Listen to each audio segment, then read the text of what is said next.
వేములవాడ పట్టణంలో రోడ్డు విస్తరణ పనులు కొనసాగుతున్నాయి. మరి మనతో పాటు మాట్లాడడానికి పట్టణ వాసులు ఉన్నారు. ఆగయ్య గారు ఉన్నారు, స్థానికంగా ఉంటారు.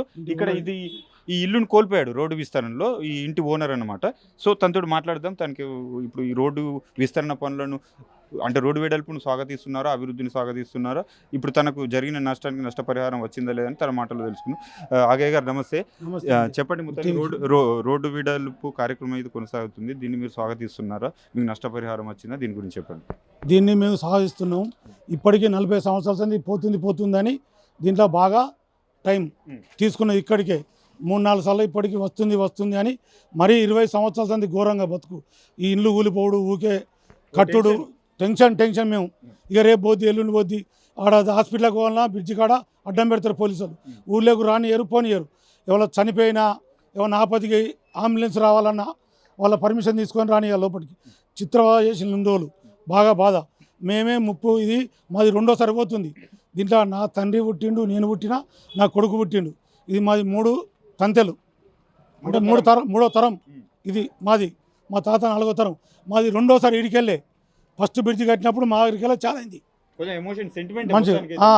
మాదే 2వ సెంటిమెంటు. ఇప్పుడు మరి 2 సార్లు మొత్తం నష్టపరిహారం పోతుంది. కానీ కొంతమంది కలిసి బాగా అల్లకొల్లం చేసి నష్టపరిహారం రాకుండా చేసి స్టేజ్ ఎత్తే మాకు నష్టపరిహారం బాగా తగ్గింది. వాళ్ళు కుమార్తె కొంతమంది స్టేకి పోయిన్లు తెచ్చుట్లా. మాకు ఎమ్మెల్యే సాబ్, కలెక్టర్ సహకరించిళ్ళు. వీళ్ళు స్టే ఇచ్చే వరకల్లా వాళ్ళు హఠాత్తుగా వచ్చి మాకు చెక్కులు ఇచ్చేసిండ్రు తీసుకునే వాళ్ళకు. నాకు 19,70,000 వచ్చినాయి. కానీ తక్కువనే నష్టపరిహారం బాగా. ఇది 2 లక్షల గద ఉంటుంది ఇక్కడ, కానీ బాగా తక్కువ ఉంటుంది. ఇది 3 లక్షలు ఉంటుంది గదానికి. దీనికి 30,000 వస్తుంది గదానికి. మాకు 62 గదాలు పోయింది. నాకు 19,70,000 వచ్చినాయి. నాది పాత ఇల్లు, ఇది కట్టి 50 సంవత్సరాలు అవుతుంది. స్లాబ్ పోసినాం, ఇంకా గూనె పెంక ఇల్లు, రేకు. ఇది మూలభావం నుంచి దేవస్థానం వరకు మేము ఎప్పటి సందో సహకరిస్తున్నాం. 80 ఫీట్ల రోడ్డుకు 66 ఫీట్లు వచ్చింది. ఎప్పుడు పాపారావు ఎమ్మెల్యే ఉన్నప్పుడు అప్పుడు ఒప్పుకోలే, షావుకాలు అడ్డం పడ్డారు. ఆ రోజు ఒప్పుకుని నాకు ఇవాళ ఇది సగం మిగిలింది ఇంట్లో. అప్పుడు ఒప్పుకోలే పాపారావు పాపం, ఆయనే బాధ పెట్టిండు, చాలా కష్టపడ్డాడు.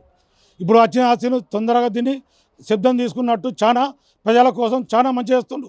దేవాలయం డెవలప్ కోసం మేము ఎన్నిసార్లైనా కూలిపోయినాం. ఆస్తులు 2 సార్లు సిద్ధమైనాం. ఎందుకంటే రోజు మాకు టెన్షన్ కదా, వచ్చుడు పోవుడు, ఈ బ్రిడ్జి కాడ బంధు, వెహికల్ రానియకపోవడు, చాలా ఇబ్బందులు చేసుడు. వాళ్ళది తప్పులేదు డిపార్ట్మెంట్. ఇది వాళ్ళు చెప్తే బాధికారులు పోలీసులు రానియరు. ఇక్కడ బంధు. మాకు రాత్రి జ్వరం వచ్చింది, మా పిల్లలకు హాస్పిటల్కి తీసుకుపోవాలి. కారు ఎట్లా వాళ్ళ పట్టవాటిని మేము ఉండం, బిజినెస్ చేసుకుంటాం. ఆడవాళ్ళు ఉంటారు, ఆటో రానియరు, పోనీయరు, ఇంటర్వ్యూ ఇయ్యరు. అనుకున్నాం మేము ఫస్టే కలెక్టర్కు 6 నెలల కింద ఒక 160 షాపులో రాసిచ్చినాం. మాకు దేవస్థానం దాంట్లో ఏమన్నా అగ్రిమెంటు, డైలీ వేజ్ జాబు, కిరాయికి బద్దిపోషం కూడా ఇచ్చినట్టు ఇప్పేమన్నా ఇస్తాను ఒప్పుకున్నారు. అంటే రాతపూర్వం ఇయ్యలే. మేము సాధ్యం చేద్దాం అన్నాడు. ఎవరు కలెక్టర్ ఉన్న ఎమ్మెల్యే సార్ ఫస్ట్ 6 నెలల కింద ముచ్చట వాళ్ళు మంచిగా సహకరించారు. కానీ నడవ ఈ 3 నెలల వీళ్ళు స్టేలు తెచ్చి మమ్మల్ని చిత్రవద చేసిండు. అనుకోకుండా పైలు తక్కువ వచ్చినాయి, మళ్ళీ స్టేలు వాపసు పోయినాయి.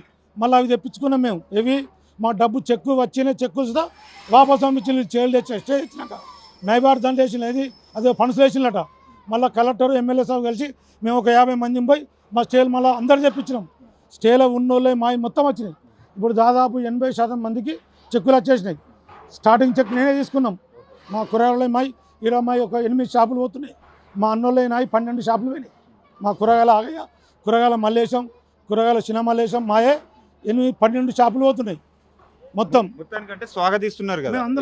ఇప్పుడు రోడ్లు ఫ్రీ అయిపోయినాయి, భక్తులకు కూడా ఇబ్బంది కాదు, మన టౌన్ ప్రజలకు కూడా ఇబ్బంది కాదు. మొత్తానికి అంటే వ్యక్తిగతంగా మార్కెట్ వాల్యూ ప్రకారం నష్టపోయినా కానీ అభివృద్ధిని అయితే స్వాగతిస్తున్నారు. అభివృద్ధిని మేము 2 సార్లు వేయడం మంచిగా సంతోషంగా సహకరిస్తున్నాం. ఎవడో ఒకళ్ళు నష్టపోతేనే 10 మందికి మెరుగైద్దని ఇవాళ నుంచి మాకు తెలుసు. అదంతా మేము 2వ సారి వేయడంలో మొత్తం సాధిస్తున్నాం. మేము 2వ సారి వేయడం కలెక్టర్కు, ఎమ్మెల్యే సాబ్కు, మంత్రి దృష్టి తీసుకుపోయిన వాళ్ళు మా దాన్ని మాకు ఇస్తామన్నారు. ఇచ్చామనే వరకల్లా వీళ్ళు ఖరాబ్ చేసిండు స్టే తెచ్చి.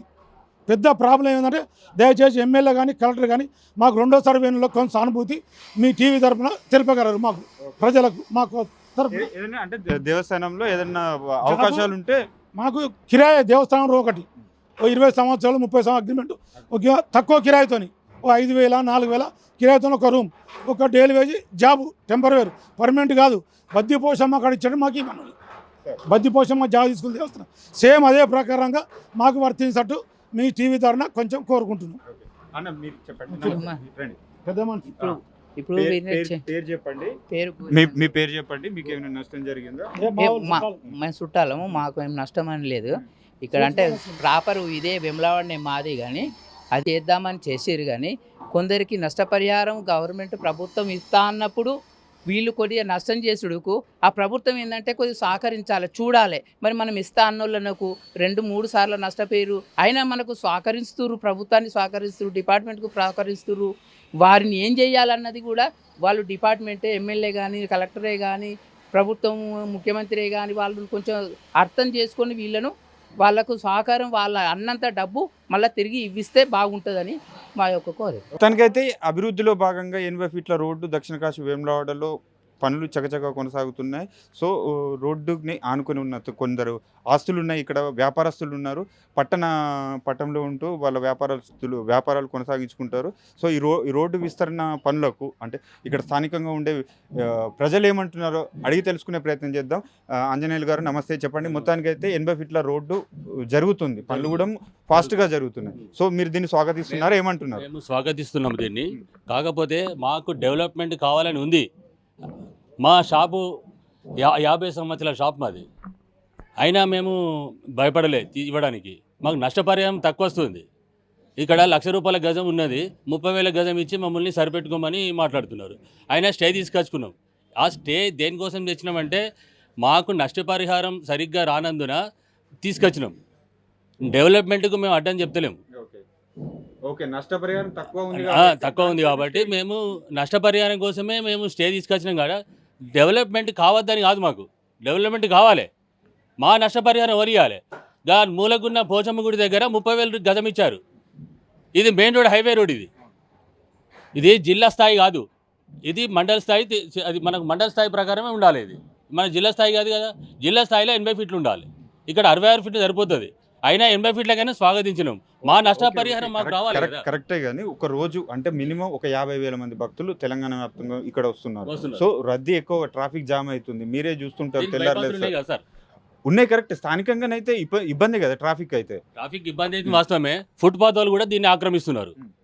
రోడ్డు పెద్దగా అయినాక ఫుట్పాత్లు ఎన్ని ఉన్నాయో చూడండి. ఆంధ్ర బ్యాంక్ దగ్గర చూడండి, పాత ఆంధ్ర బ్యాంక్ దగ్గర, గుడి దగ్గర చూడండి, ఎంతమంది ఎన్ని బండ్లు పెడుతున్నారు, ఎంతమంది తోపుడు బండ్లు పెట్టుకుంటా ప్రజలు ఎంతమంది ఇబ్బంది చేస్తున్నారు, ఆటో వాళ్ళు ఎంతమందిని ఇబ్బంది చేస్తున్నారు, అవన్నీ గమనించారా? మా షాపులు నేను చూస్తున్నారు. మాది వెనకటి నుంచి 100 సంవత్సరాల షాపులు మేము ఆక్రమించి కట్టినవి కాదు, మాకు దర్జాగా కట్టుకొని ఉన్నాయి. మా తాతల ఆస్తులు అవి. ఇప్పుడు మేము కొనే కాదు, అప్పటి నుంచి మేము అనుభవిస్తున్నాం దాన్ని. కాకపోతే మాకు నష్టపరిహారం కావాలంటున్నాం. డెవలప్మెంట్కు అడ్డం చెప్తలేము మేము. ఎన్ని రోజులు మేము బాధపడేది. అభివృద్ధిని అంటే రోడ్డు వెడల్పును స్వాగతిస్తున్నారు, కానీ మేము నష్టపోయినంతగా ప్రభుత్వం చెల్లిస్తలేదు అంటలేదు. ప్రభుత్వం మాకు నష్టపరిహారం ఎక్కువగా ఆలోచించి మాకు ఇవ్వాలనేది మా కోరిక. అభివృద్ధికి ఆటంకం చెప్తలేము మేము.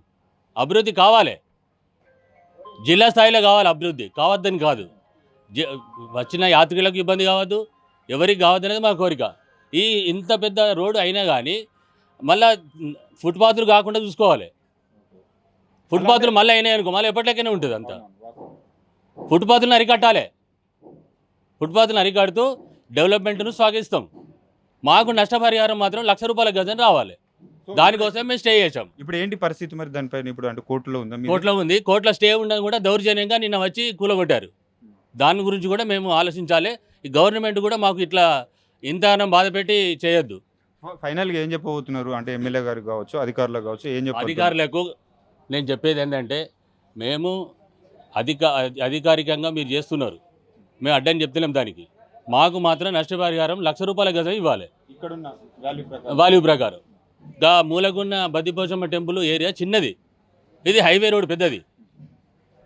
ఇక్కంచిలో వస్తారు యాత్రికులు, పోతుంటారు. దీని వాల్యూ ₹1,00,000 గజం పైనే ఉంటుంది, కానీ తక్కువ రాదు. ₹1,00,000 గజం అయినా దొరకదు. ఇప్పుడు 1,50,000 అయినా దొరకదు. ఇచ్చేటోళ్ళు లేరు, అమ్మేవాళ్ళు లేరు. మొదలు అమ్మవేళ్ళు లేనప్పుడు ఏమైతుంది, రేటు పెరుగుతుంది. ఆ రేట్ ప్రకారం మాకు రావాలంటున్నాం.